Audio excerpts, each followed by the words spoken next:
Yeah, so that picture of me was the day I graduated mortuary school back in 2001. Feels like 100 years ago, but it also just feels like yesterday. So I was asked to talk about my first day of work or the first days of work, and my literal first day of work was August of 1994 at the funeral home. And I was working just to answer the phones and work visitations, and it's hard to think back that far and remember those first days. I do remember that I didn't know quite what to do, and I was very hesitant to jump in, and I think a lot of that translated over to my first day of my apprenticeship, kind of when I was in the actual going to be doing what a funeral director does, and I was very hesitant. I didn't know where to jump in and what to do. I had been around funeral directors for several years at that point, but I really didn't know what they did when they weren't making an arrangement or working on the file exactly. Like, how did they fill kind of those spaces of time? What did they do in the back room when they went there?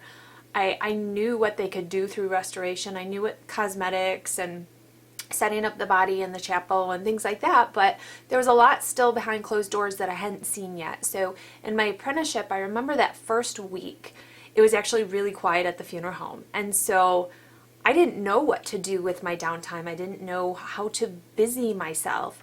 So halfway through the second day of me sitting there literally doing nothing, the guy that was overseeing me was like, "Hey, you need to be doing something. Like, what are you doing?" And I'm like, "I don't know what to do."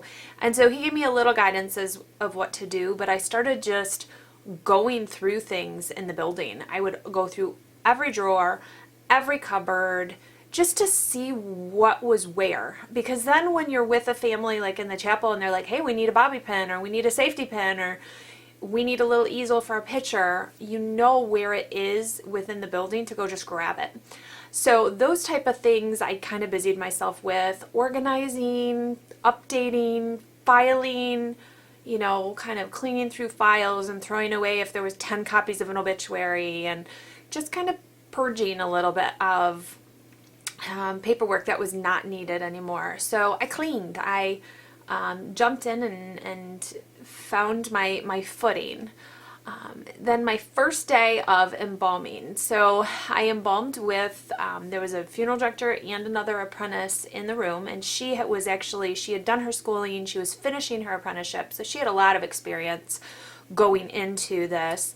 And she let me put in an eye cap, and I thought, "Woo, I got this."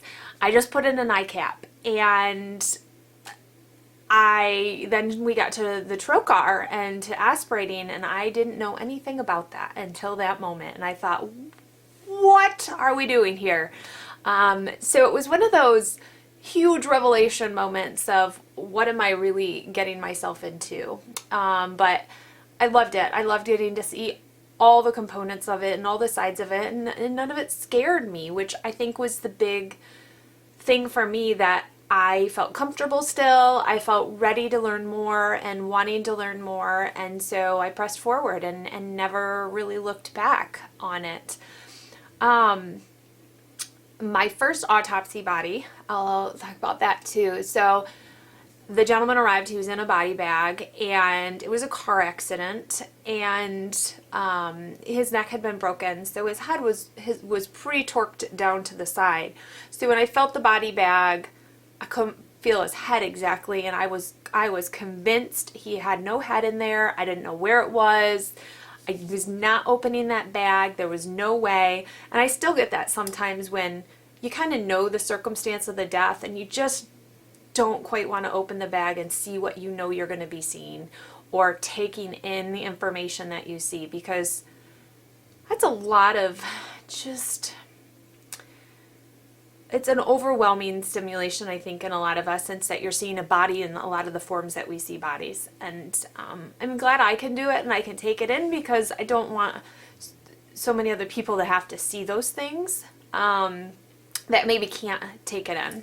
So I remember a lot of my first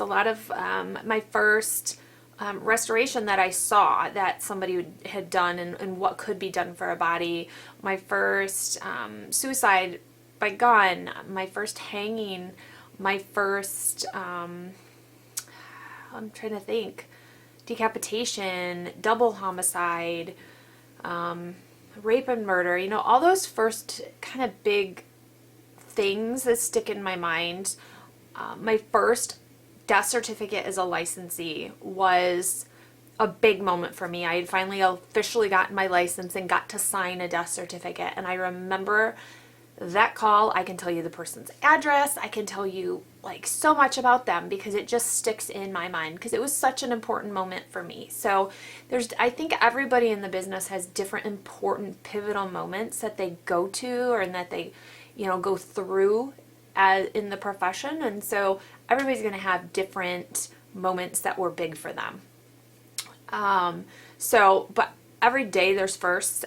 And I think that's when we get to the point where we're not open to having new firsts and learning new things, that's when we have problems as a funeral director, because we have to understand that every day is a new first. It's a new medication that's been introduced into a body, which is going to create a different result when you mix it, you know, that chemical with the medicine and inside the body, or new cremation techniques, new disposal or disposition, like when people go and scatter the cremated remains or dispose of, which is what word is used on some documentation of the cremated remains, you know, however their final disposition is, it's always new. I'm always learning a new way that people are doing that. So always new things, always new eyes every day. And so every day can be a new day, which is what's kind of fun about the business. So hope that answers your questions, and I will check you on the next video. If you like what you hear, make sure you subscribe. Bye guys.